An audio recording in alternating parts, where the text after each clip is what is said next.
Hey, and welcome back to Finding Your Summit, all about people overcoming adversity and finding their way. My name is Mark Pattison, former NFL player, now climbing the 7 summits, Everest in front of me, and welcome to another amazing pod. Okay, the quote of the week: if you are not in the moment, you are either looking forward to uncertainty or back to pain and regret. That was by the actor Jim Carrey, and I think my guest this week falls into this category because he absolutely has lived in the moment by really being around and studying other people who have accomplished amazing things. His name is Don Yaeger. He's been in the likes and in the presence of Oprah, Shaq, John Wooden, Michael Jordan, Zig Ziglar, and was there in the end with Walter Payton. He's written 28 different books, and he was originally an editor and writer for Sports Illustrated. So we just had access to all these amazing people. And I'm so fortunate and blessed to have had him on the pod. He's now going around the country and really shedding the light and speaking to all these different groups on how to achieve greatness by studying what these different players and teams did. So he's really come up with these 16 characteristics. So stay tuned for the pod. It's really cool this week. Just an amazing guy, and really love my time with him. And if you haven't already done so, and I keep reminding people this, go on to iTunes and go in and rate and review. The way that the Apple world works is that by more reviews and ratings, it goes up in terms of popularity. And we're really trying to spread the news and the word of people can overcome anything, especially when you start listening to some of these different stories. And then you can add in perspective that maybe your life isn't quite as bad as what you may think it is. And so it helps all of us. It helps me certainly to be inspired and keep going. And that's the bottom line. So go in there and do that. And also, if you know somebody who'd be amazing for this pod, please let me know. You can do that on my website, www.markpattisonnfl.com. I've got some new speaking reels that I put on there, and books, and the podcast, of course, and things like that, as well as an e-learning course. So really fired up to have a new sponsor, Cascade Mountain Tech, that is now with me on the journey as I continue to go forward. And so more about them during the pod. Okay, so on that note, let's go listen to Don. Here we go.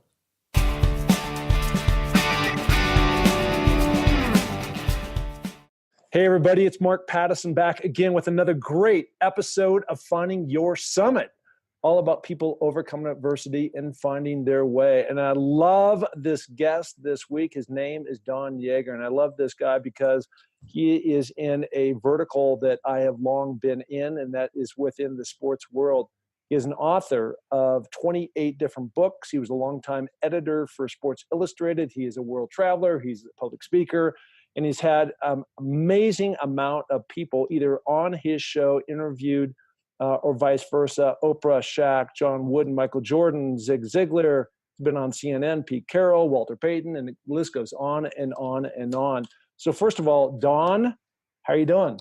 I'm doing great, Mark. Thank you for having me. Oh, yeah, no, it's great. Listen, I'm beaming all the way from Sun Valley, Idaho. We just talked about that. I'm right at the base of the mountain by the River Run Lodge. So we're going to have to connect at some point in time when you make it out here. And you are on the other side of the country in Tallahassee, Florida.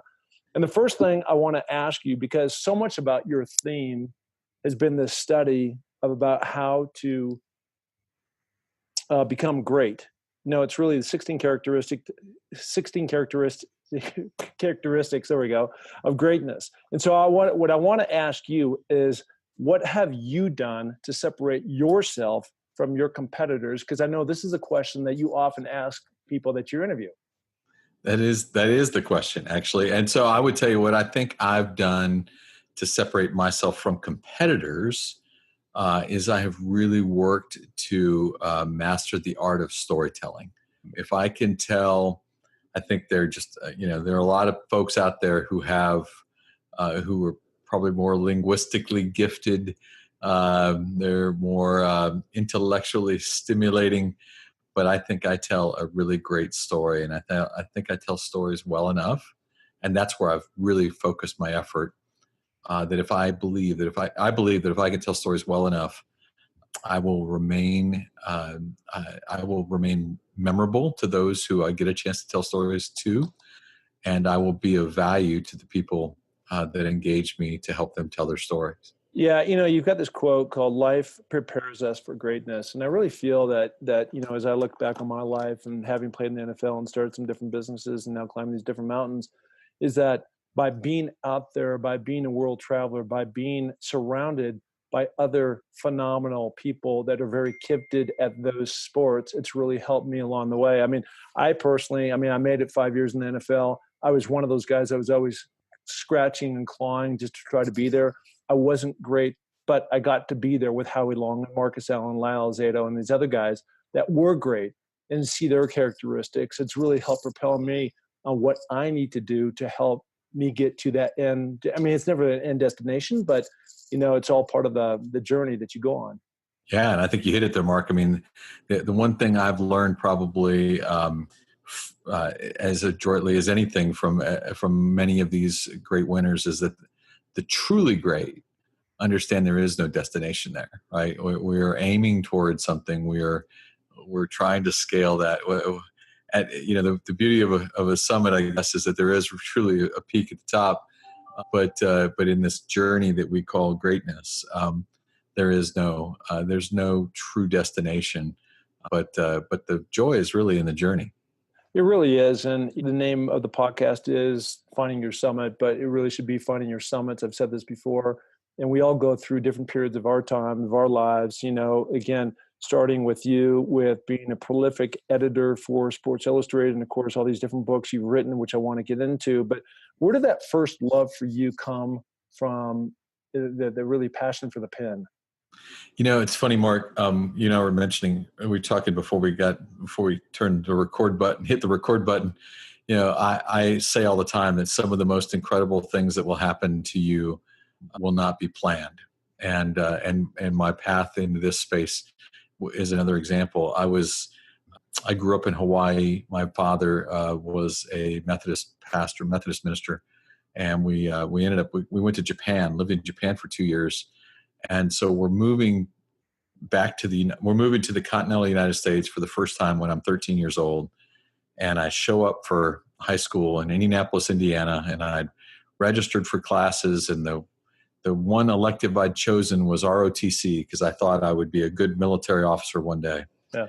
And the night before classes were to start, the counselor called the house and said, by the way, not enough kids signed up for ROTC. We're canceling the program. But don't worry, I'm going to put you on the student newspaper.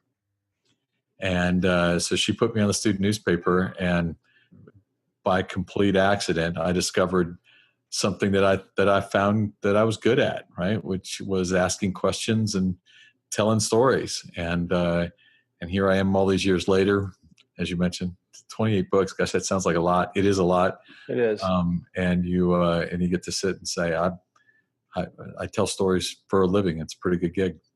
No, it's amazing. Did you also have a drive for sports? Because so much of your books have been around sport. I know you do also have a political angle to yourself as well. But I mean, the focus, and you look at this roster of people that you've associated yourself with, to get in there and really sink your teeth into their life stories has been remarkable. But were you a participant, or were you just always a phenomenal fan of sport, whatever sport that was?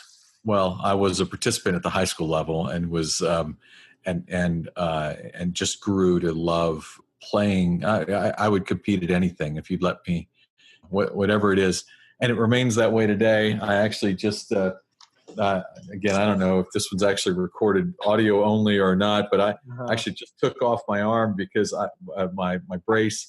I tore the bicep of my left arm playing basketball 2 weeks ago. In a church league. I'm still at my way past advanced age. I still play sports every day if I can, and I just find amazing value in competing. So even if my wife would say I'm an idiot for continuing to play against 25-year-old kids. Well, look, I've been invited several times to go play with this group here in Sun Valley, and I have reluctantly said no. I love the sport. I love to be competitive like that. But if I blow an Achilles, if I blow a ACL, man, I am done for Everest. And that's about 11 months from now, and I just cannot risk it. Don't. That's right. Have a bigger. Now, I was supposed to be playing in about 4 weeks at a basketball camp hosted by Coach K at Duke. He Yeah. brings a bunch of old guys together every year, and I've gone for the last 6 years, and I was looking forward to going again this year. So I have taken myself out of contention there by doing what I did. But again, if you love to compete and be competitive, it is tough. It is tough to say no when the whistle blows. All right. So one of the, so I did a bunch of research on you and saw a bunch of different videos and talk about being competitive. You probably went against the all-time competitor, Michael Jordan. So how does somebody get called up to go one-on-one with MJ? And I mean, obviously everybody, it was probably a fairly easy thing to call that shot and who was going to win that game. But how do you get yourself in that position to even be in the same gym with the guy, let alone going one-on-one with Michael Jordan? So he happens to have hosted for many years again just an old man's camp, for where he does it for the Make-A-Wish Foundation. He raises money for Make-A-Wish, and so I got the opportunity. I was invited to the camp through one of his assistants, who heard that I love to play the game as actively as I do, and during the camp, he picked out 20 guys and he lined us up and he said, "Today you get to go one-on-one with the greatest player of all time." It's awesome. And it's pretty intimidating, right? When somebody gets to introduce themselves as the greatest of all time. Yeah. And then I was number 12 on the list, and I stepped out. And so I'm gonna guess that most of your listeners, probably like you, assumed that immediately the winner of that competition would be Michael Jordan. But I won't ruin the story too greatly, except to say that they would be wrong. Well, the funny thing is that there's only probably a couple people I can think of in the history of sport where they stand up and they boast that they are the best. And in fact, I don't think anybody would see that as egotistical other than just a plain fact. Muhammad Ali, probably the other guy, right? Right. Yeah, that's it. When you can tap yourself in the chest to go, today you get to compete with the greatest of all time. As I said, you're standing in line. You're already thinking your odds are below zero, and he reminds you he's the greatest of all time. For most of us, he's won before we've even walked on the court, and so. But that's what made it fun. That's what he is. You're not kidding. He's the single most competitive human being I've ever been around. Yeah, I would also argue that you won before you ever stepped on the court too, right? Just because I was there. Absolutely. I mean, who wouldn't want to trade spots with you in doing that? So he has joked with me in the years since that I have probably made more money telling the story of one shot made in basketball than anybody on the planet. So I'm okay with that.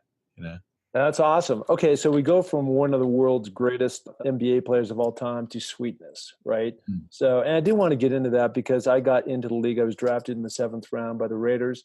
And so I think it was about 1985 that they went to the Super Bowl, and McMahon and the rest of those cast of characters, they did the Chicago, I can't remember what they called, but the Super Bowl Shuffle. The Super Bowl Shuffle, and hilarious of all these different guys that were up there doing their thing, and Refrigerator Perry. But in terms of what Walter Payton brought to the table, I mean, he was incredibly disciplined. And talk about this whole theme around greatness. I mean, it just seems to me that that's really a step in the right direction in terms of somebody who can teach us all something about life and what life's all about. Yeah, no, he was. So I argue that he was not just the greatest football player of all time. Again, that's just my personal opinion, but also one of the greatest humans I've ever gotten to know, to walk the planet. I mean, he made people around him better, which is a real desire of the best. But he, when I asked him, like, what is it that you think you developed? Where's that habit that you believe kind of ultimately allowed you to separate yourself? A lot of times you look at a guy like him and you're thinking it's something about running a hill or preparation or study. He actually went to the ultimate soft skill, and that was that he really believed that what ultimately put him into a category he was most proud to be part of, it was when he realized that you can't, and he had a John Wooden quote as part of what he would share with me in this conversation, but you can't live a perfect day without doing something for someone who cannot repay you. And he really believed that if he had to pick a habit, an element that would ultimately make him most proud, it's that he made it a daily element of his life from his mid-20s through his death at age 46, to find a way every day to pour into the life of someone who couldn't give him anything in return. So And give me an example of that. Sure. So one example was occurred during that Super Bowl year. Here's everybody on the team. It's an amazing collection, unbelievable talent. But they also had, as I would learn while we worked together, they had a young woman that was working in the Chicago Bears front office.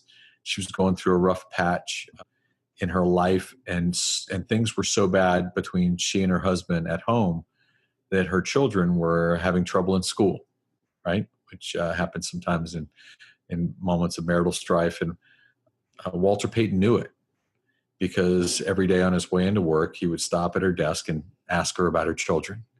And she would feel comfortable enough to share this with him.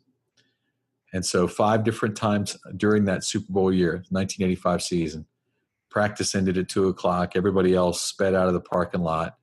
And Walter walked back to the front desk, tapped her on the shoulder, told her to go home and spend the afternoon with her children. And Walter sat down, put her headset on, and answered phone calls at the front desk of the Bears training company. Wow. Are you kidding? I'm not kidding. Wow. And so he believed in that little small way. I mean, that woman could never do anything for him, right? But he did something that changed her life 5 different times, that helped make her relationship with her children different. And that made, in his opinion, those are the moments he's most proud of. So being such a unselfish guy, when he didn't score the touchdown in the Super Bowl, was that something that sat with him? Or it hurt. Yeah, it bothered him. Yeah. Probably didn't bother him as much. It bothered him when it didn't happen, right? But I think it bothered him more a year later when they lost and didn't get a chance to go to the Super Bowl. Because the assumption was, and Ditka even says this, right?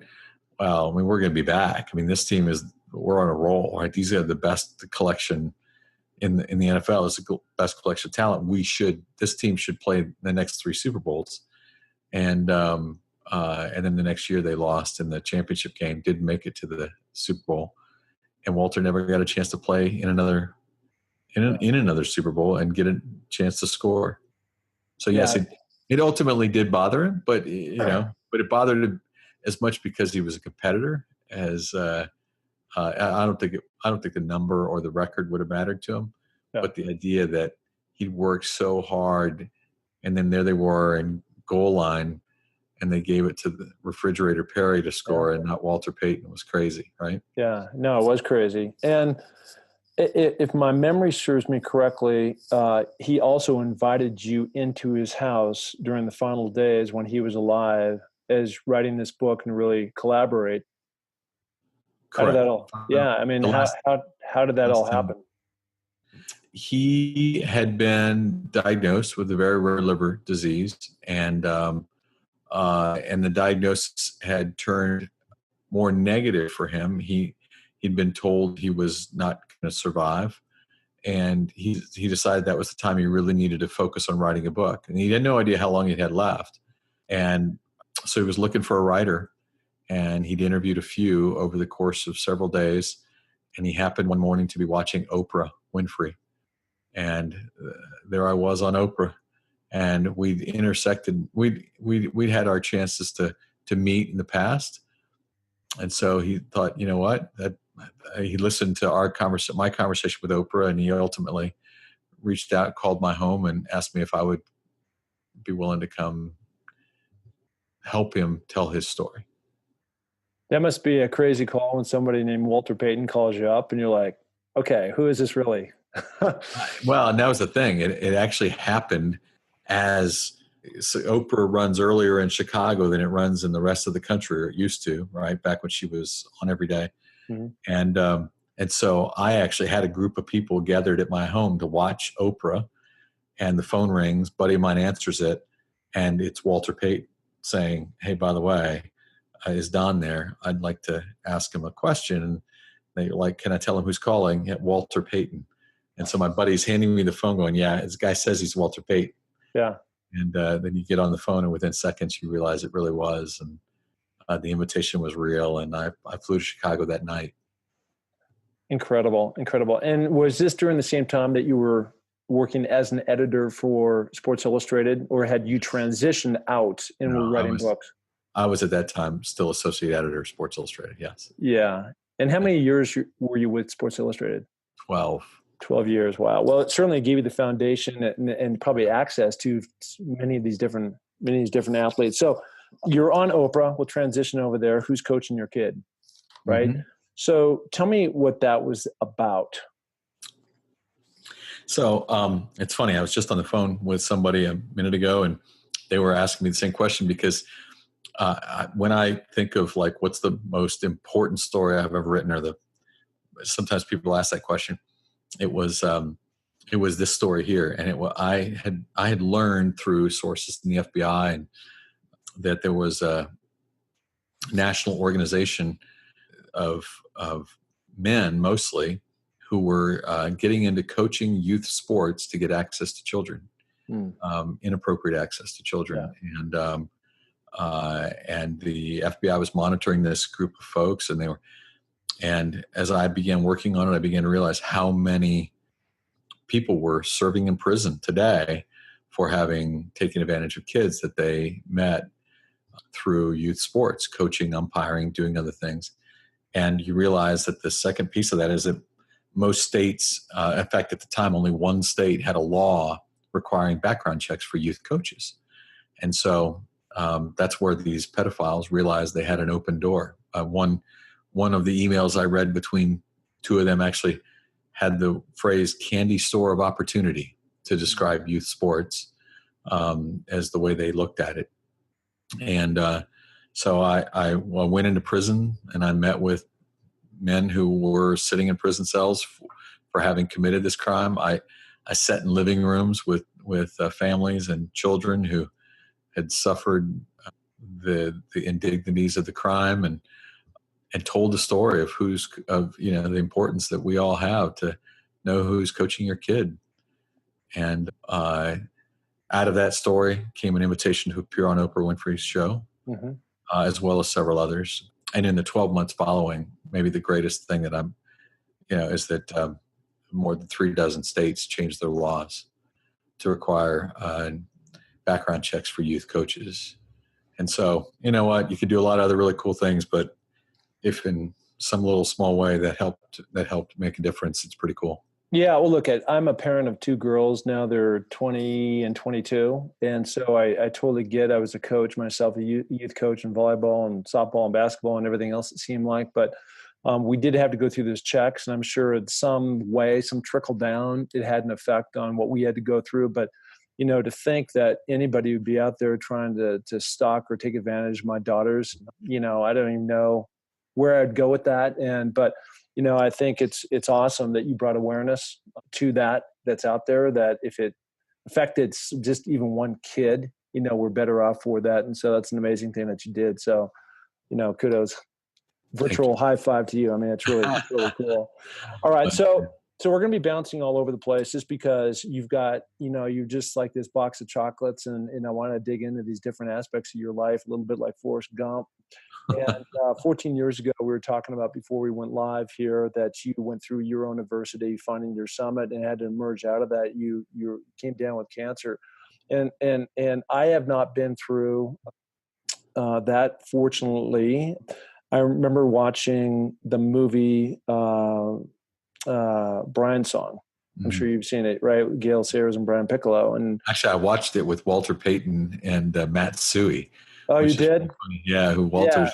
Yeah. And so anyway, it's funny that that they literally the fullback and running back of the Chicago Bears, when I was working with Walter, we're watching the movie about Brian Piccolo and Well, yeah, very similar, right? The fullback, white guy Matsui, right, and the black guy and Walter Payton, and the same thing with Brian Piccolo. And Although Walter pointed out to Matt, when Matt said, "Look at this, Walter, it's kind of like us." Walter looked at him and said, "Yeah, but in our story, the black guy gets it in the end." Walter had this like really funny sense of humor about the darkness that he was facing. So.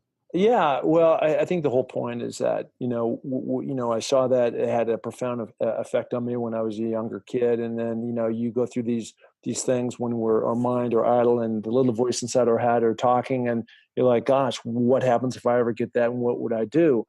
And unfortunately for you, this happened, and so tell me how you found out about it, and tell me how you emerged through the other side, and any life's lessons that you took away from coming kind of to the edge of being at stage 3. So,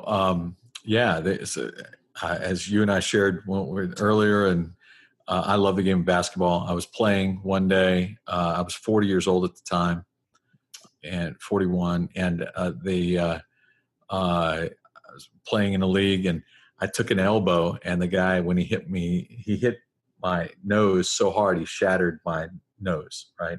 Yeah. And it required surgery to go in and rebuild my face, basically. And so in the preparation for the surgery, a couple days later, they were doing all the x-rays, and they were supposed to have stopped it at the chin, but by happenstance, the x-ray ended up about 3 inches lower than that, and it was down into my neck. And so prepping for the surgery, the doctor said, by the way, there's something, that showed up in these x-rays. We're not sure what it is. It just doesn't look right. While we have you under, we're going to check it out. And I come to a few hours later. They say, by the way, successful surgery. Your nose will be fine. It will take you a while, but your nose will look okay. And but we got to tell you, we discovered something there, and you have stage 3 thyroid cancer, and it's spread through the lymph nodes. We have no idea how far, and we don't know what it means, but you need to have surgery again in just a few days. Yeah. And then you have to enter a pretty aggressive treatment program that ultimately ended with me spending 3 days in a lead-walled room as they ran so much radioactive material through me that I was literally radioactive. Like I was a danger to other people. Yeah, you're on fire. I was on fire. Yeah. But here I am 14 years later. It worked out. But the biggest thing that probably came from that for me was that I'd never spent 3 days alone in my life. And I was required to do that. Obviously, no one around you. Everything I took in the room had to be incinerated. And so I spent 3 days really kind of assessing. I was, like I said, I was 40, 41. I'd successful at Sports Illustrated, written books, somewhat, in my own little world, famous, whatever you want to call it, successful financially. What was I missing? Right? What's missing? And what I realized at that moment was that I had always thought I would be a dad, and I thought I'd be a pretty good one. I was married at the time, but I was a stepdad. I'd married a woman that had 2 children. Mm-hmm. And we intended to have a child of our own. It just didn't happen because we were busy making money and doing things. And suddenly I'm in this room. And when I came out, I sat down with her and we talked. And very plainly, I shared that I shared this experience, and I really felt compelled. I wanted to become a father. And it wasn't too late for us, I didn't think. And she came back, and just didn't make sense in her life, right? Where she was professionally and otherwise, to at 40 plus years old, do that to herself again. And we ultimately would divorce, but not because we hated each other or there was anything. It was just suddenly life had thrown a different curveball. It had me thinking differently. And a couple of years later, I would meet a woman that I would marry a couple of years after that. And 13 months after the marriage, I would become a father for the first time. And 13 months after that, I would become a father for the second time. And Awesome. at 56, I'm sitting here with a 10-year-old and a 9-year-old. But it's sometimes in life, we never take the time in our challenge to slow down and ask that question: what's missing? And what out of this should be my lesson? And I was blessed that it worked. Hey, this pod is sponsored by Laird Superfoods. So many products to choose from your InstaFuel, your coffee, your tea, your smoothies. And I love the superfood creamer and use the hydration powders like the beets, the coconut, the matcha, the turmeric to mix all into my 7 Summit smoothie. And it's so good. Log on to lairdsuperfood.com and get your 20% off when you use the code MarkP20. Okay? So get your Laird Superfood, and I guarantee it will help fuel your journey.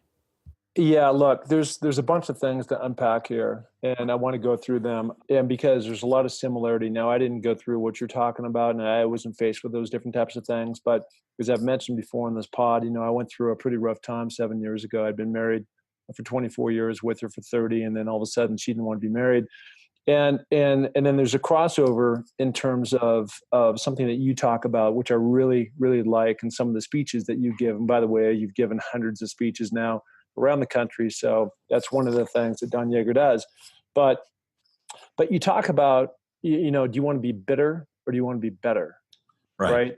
And I talk about it along the same path. It's really one of those times in life where you're going to choose door number 1 or door number 2. We're talking about the same thing.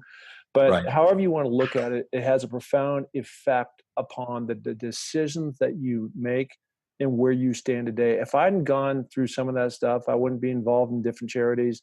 I wouldn't have started climbing the 7 summits. I wouldn't have had all the kind of experiences that I've had to date. I wouldn't be living in some valley. I mean, my life would be 180 degrees, different from what it is. But because some hard decisions, action had to create a reaction, which had ultimately a positive effect, even though going through it sucked. Just like I'm sure when you had to sit in a room and in a brick room, essentially a silo, you couldn't be around anybody for 3 days and really think about life, about where you want to go and the things that are important to you. It's those things that we call timeouts, those breakout sessions, those times that we can really reflect on what the direct path that we want to go in our lives. And I'm happy for you that, even though that was a rough patch, that you've come out the other side and, you sit here at 56 today and you've got a couple kids and, life is probably a lot sweeter than it would have been like if you hadn't, experienced that and kind of put it out there to make some big time life choices. Totally. I can't even fathom what it would be like without having had those opportunities, and then those opportunities wouldn't have happened if the challenge doesn't come my way.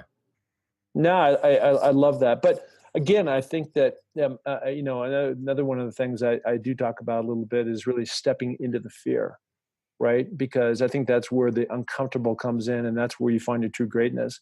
And it's very easy. I mean, it would have been very easy for you just to sit in that relationship. And again, you're not coming away saying it was a bitter relationship or anything. You're just saying, I want more out of life. And so it's fearful when you say, hey, I'm 46 or whatever number you were at the time. And now you're stepping into the world of singlehood, which isn't fun. At least it wasn't for me. I'll say that. And just like, what is your life? Which way you're going to spin? Who you're going to end up? Will anybody ever want me? And you go through that whole phase, and it's challenging, and it puts you in a spin. And but I try to encourage people to step into the fear. Now, you're not going to go across the 405 in LA, on the freeway at rush hour, and that's not what I'm talking about. But I mean, you can't hold back. And Tim McGraw's got a great song about living like you're dying, right? And that means a lot to me. Yeah, I had the chance to work with Tim and his father, Tug, as well. And I served on Tim's foundation board for several years. But yeah, I mean, listening, if you've ever watched him sing that song. I mean, it's Yeah. really, really powerful the way because it's an amazing question, right? What would happen if we were living like we were dying, right? Yeah, you'd go all out, right? I mean, there'd be nothing that you got 20 days to live. What are you going to do about it? Right. My best friend is Jim Mora, head coach of the Falcons and the Seahawks for a short spell, and then UCLA last 6 years. And he just got back from the NFL draft announcing down there. He sent me this great video over the weekend of Tim McGraw pulled him up on stage, and they threw footballs out to the 300,000 plus that were out there cheering on their team and the draft and everything else. But it was really cool because Tim was playing. And during one of his songs where the band was going, they're chucking footballs around and hugging and high-fiving. And I was like, man, there's something wrong with this picture. And the picture is that I am not in it. Yeah, I know. Yeah. So tell me about, as we transition out here a little bit, tell me about Tug, because he had a kind of a controversial life. He's known as having a great saying back in his day when he was. You got to believe. You got to believe, and they did, and they went on. But I don't think he met Tim McGraw, the famous country music star, until he was older in his life, right? Yeah. So Tim was the product of a one-night stand that Tug had with a woman in Jacksonville, Florida, and Tug would not know that Tim even existed until Tim was 11. And it's just the intersection, how their lives would then kind of come together, grow apart, come together, grow up. I mean, I loved working with the two of them when the telling of that story. But yes, Tug did not know that he had fathered a child in that encounter, and until years later. So how did that get revealed? So the grandmother of Tim's grandmother, actually had said, by the way, we need to. Tim needed. The mom was going through a divorce with the man she married after she came back to Louisiana, and she was trying to figure her life out. And 10 years, Tim's born. He actually grows up as Tim Smith because that was the name of the other man until he discovers that he's actually his father. On his birth certificate was listed as Frank E. Tug McGraw, and so Tim asked his mom, I want to meet my dad, and they arranged a meeting through the Mets, who Tug was pitching for at the time, when the Mets were playing in Houston, and Tug was fun and funny, and threw him some baseballs, did other things, but didn't really believe that was really his son. He was just trying to be nice about it, and a few years later, when it was time for Tim to go off to college, the mom reached out again, and now Tug's with the Phillies at that stage. And he agrees to meet again, this time to take a DNA test, right, to prove paternity if that was true. And so he's sitting there in a hotel lobby. In walks Tim and his mom, and Tug looks at the lawyer and says, "Cancel the test." I mean, look at him. I mean, he's my son. I mean, they look a lot. A young Tim and a young Tug looked exactly alike. They even walked alike. And so Tug looks at Tim, says, "Look, I'll help you make your way through college, but you could hate me for the rest of your life if you want to, or you can forgive me and we can move forward." And Tim agrees to forgive, and they begin a relationship that turned out to be pretty incredible. Wow, that's amazing. I mean, it's big of both of them not to hold on to that resentment after all said and done. And I've known some different people who were born as orphans, and there's just some stuff in their background that I mean, it's hard to explain, but it's just there's a rub there, and understandably so. I had great parents, and I'm sure you did too, and just not to have that and not to have that dad in your life, that father figure, would be very tough. Yeah, and then and ultimately when Tug falls ill, got a brain tumor, Tim cancels concerts to go be by his side, which was really incredible, and to arrange treatment for him to make sure that he got the best treatment available. And though Tug was told he only had a few days to live when the tumor was discovered, they extended out through Tim's efforts and medical treatment to almost 10 months that they got together at the end of his life. And that was the part in which I got I got hired to come work with them to kind of help tell the story. So, wow. Now, had Tim McGraw become Tim McGraw by that point? Yeah. Yeah. Most importantly, he was married to Faith Hill by that point. So let's just get to what really mattered. Oh, well, that does matter. he did okay. Yeah. So listen, speaking of what Tim was able to pull off with Faith, because she's the true star of the family, and we're talking about now 16 characteristics of greatness. Give me a couple nuggets that you have found over time. Sure. So the first one, the one that I think I apply as actively for myself as any of them, is John Wooden once taught me that you'll never outperform your inner circle. You'll never be better than the people you have around you. And by your inner circle, that doesn't mean the people you wish you spent time with or the people you occasionally talk to. It's the people you give your time to. Who are those people? As you look at the group that you have around you, where are they headed? Are they headed where you're headed? Do they want what you want? And if they don't, your responsibility to yourself is to change your circle, right? Improve your inner circle. Yeah.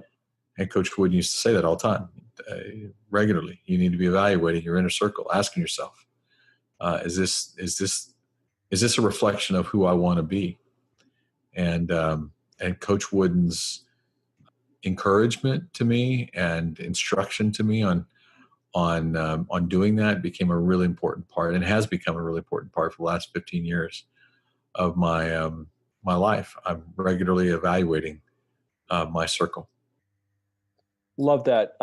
Staying on the John Wooden theme. So this is a guy, again, I speak a lot, and I speak a lot about him because there was such a profound effect on my life. My head coach at the University of Washington, I didn't know this at the time, of course, but he would turn out to be a Hall of Fame coach, Don James. Don James, yeah. Yep. We went to several Rose Bowls. We won the conference championship several times. But, when I first got to the University of Washington, I was 6'2", 181 pounds. I couldn't bench my weight. I really never had to work for anything I did.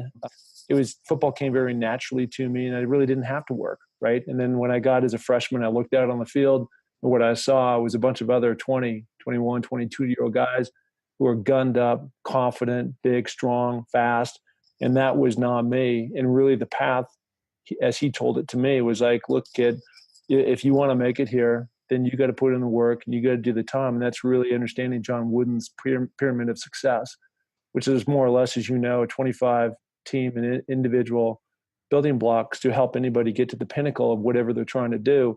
And for me, that, I had to dig in and dig hard. And I always went through like 3 years of hard time. There were a lot of dark days. And the thing about that too, is that there was no certainty on the other end. Mm-hmm. Right. But what it did is it gave me a foundation that I've applied towards my life in terms of daily discipline of things I need to do to try to get to whatever I'm trying to achieve. And so anyways, it was interesting because Coach James had made that pyramid his own. And, obviously we were trying to win the Pac-12, actually back then it was the Pac-10 championship, and go to the Rose Bowl. We weren't going to the NCAA, basketball tournament, of course. But, again, I say that foundational building block of really understanding and applying those things to me to this day towards these mountains I'm climbing, towards these different businesses, has really had a profound effect, on my life and what he's had to say. Yeah. I love, so Coach Wooden, when you look at his pyramid, right, the top block, the piece that you're aiming toward is titled competitive greatness, right? That's what he believed the top block was. And the definition of that as he has it on his pyramid is the ability to be your best when your best is needed, right? And that's the preparedness, that willingness, that a moment creates itself for you. Are you ready? Are you capable of being your best in that moment? And it doesn't happen by accident. It doesn't happen without work. It doesn't happen. It doesn't happen without effort. And so the ability to kind of prepare yourself through the elements of the pyramid to prepare yourself for competitive greatness is, to me, it's one of my favorite. I love Coach Wooden's pyramid. It's all over my office. I have it all over the place. Well, if you come up to West Palm on Friday, you'll see me talking about it, and I actually put that graphic up as well. And again, I mean, it's to your point. Again, I as a freshman, I got to play here and there. I didn't letter or anything, but I couldn't have been in the position to play and be competitive and have greatness and help the team because, excuse me, because I hadn't put myself in that position, at that level yet to really understand what that was going to take to compete against those different guys at UCLA, USC, Stanford, and other teams that we played. So anyways, it was just again, an incredible guy. And I'm so thankful that I did end up going to the University of Washington, and Don James had taken such an affinity towards Coach Wooden and the principles that he had to teach. So I want to switch over just a little bit because I was reading about this. So although we've been talking all about sports and books and everything else, Sports Illustrated, there is this great a piece that I was reading about, and I'm going to hack up the name, so excuse me on this, but tell me about when you're in Afghanistan and you're out there, when the Soviets had invaded, and you're writing, journaling. I mean, how did you even end up with that invite? I mean, where would that come from? What were you up to? I mean, I have to imagine just like, when we were really in the thick of things over there, that, at times it was pretty intense. Yeah, it's crazy. So there's a large frame on the wall of our home that has the front page of the special section of a newspaper that I did about the Holy War, the Afghans' fight against the Soviets. And my children pointed out a few months ago that when they looked up there, I was there in November of 1988. So it was 30 years ago. It's crazy. That's how old I am. Yeah. But I'm right there with you, baby. I was working for a newspaper that was at the time was based in Jacksonville, Florida. The newspaper was, and when the Soviets invaded Afghanistan, many of the intellectuals of that country fled because they didn't want to be oppressed. And so the two cities that they ended up with in the greatest numbers were Detroit and Jacksonville, Florida, for whatever reason. So I happened to meet a number of some of these Afghan, specifically doctors, who had left the country, but part of their pilgrimage that they required of themselves every year was to go back and support the Mujahideen, the fighters who were battling the Soviets, by offering them medical treatment. And they shared with me they were headed back to Afghanistan, and I was invited to join them. And I was just young and dumb enough to do it. And so we flew to Pakistan and walked through the Khyber Pass into Afghanistan, and spent several weeks there as part of an effort, for these doctors to treat injured Mujahideen, and then also to participate in the Mujahideen's effort to actually attack a Soviet military encampment. And so, it was a crazy thing to do as a young reporter, but one I wouldn't do today. But a series of lessons and amazing stories that I'll be able to carry with me for a long time. Yeah, I mean, certainly you're older, you're wiser, you have kids now. But what's the one thing that you can think of? And maybe there's a bunch of things, but this is one of the bunch of the things that are in there that you walked away, like you learned from, or just gave you new insights, or maybe it's just the value of life or something. Well, no, I think, you could throw value of life and all kinds of things in there, but I think the one thing that really stood out to me is an inferior foe with a greater mission statement, with a greater belief that their role and their reason for being was had an opportunity, as they showed there, and as has been shown many times in military history, to outfight a superior opponent. Yeah, that's that whole thing about why, right? Yep. I mean, if you have a strong why, man, look out. Yeah, I mean, these were children. I mean, I was walking alongside 10-year-olds, my son's age, who were carrying rifles, and and willing to do whatever it took to get the Soviets to leave their country. And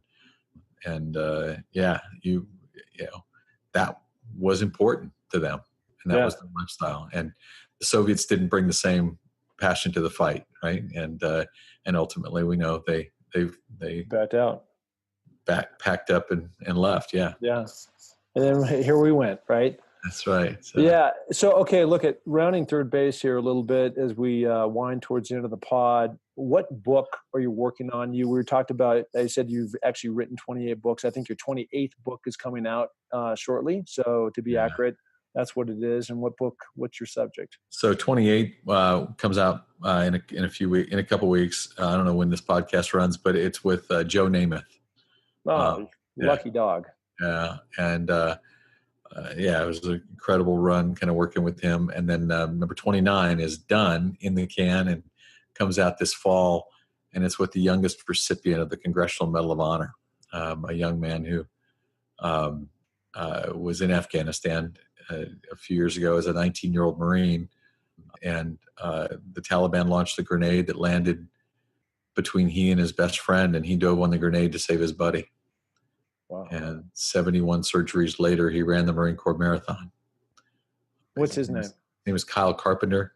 Single most extraordinary story I've ever been asked to tell. Wow. Incredible. Wow. Well, that's a great way to end the pod. Listen, I so appreciate you coming on the podcast. I know I've been chasing you around the block, for a number of months. I feel like I've now realized my competitive greatness by landing you and having you on and telling your stories. So I appreciate that very much. And this will run in a couple of weeks. So again, I greatly appreciate it. Honored to get a chance to do it. And I hope that those who listen to you will, in some ways, through your show notes or whatever it is, get a chance to connect. I always like to grow and learn too. Yeah. Hey, listen, I do want to, there will be show notes, but if you just verbally want to give a quick shout out, your website, go ahead. Sure. Website is just donyaeger.com, DonYaeger.com. We're doing a lot of fun things right now between books, and we actually have our first virtual learning course is just gone live recently, where we're teaching some of the habits of greatness in a way that is it's virtually deliverable, which is kind of fun, and speaking, and all the piece parts are coming together. It's pretty exciting. Well, that's why you've been so elusive trying to capture here on the pod, is just because you do have a lot of things going on with all your public speaking. So again, appreciate it so much for coming on, and this will run in a couple of weeks, and I'll let you know. Mark, thank you. Thank you.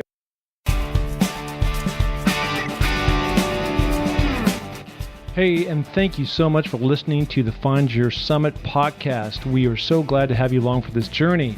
And if you enjoy the show, please tell a friend, share it on iTunes, spread it to the planet. We're looking to broadcast this to every person that is out there because, as you know, everybody has their own summit that they're going after. Okay, if you're looking to follow my journey, you can find that through my social links on markpattisonnfl.com. That's Mark, M-A-R-K, Pattison, P-A-T-T-I-S-O-N, NFL.com. So, until the next podcast, just remember, clear eyes, full hearts, and remember, it takes a little more to make a champion, so make it happen. Thank you. Bye.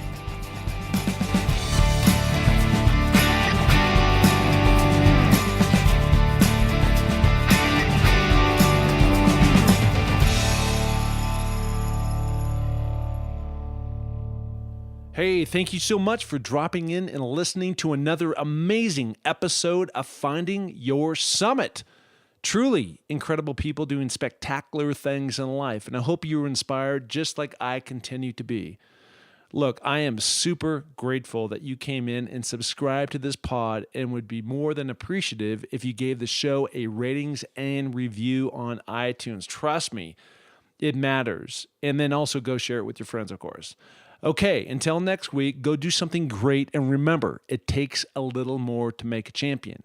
Bye.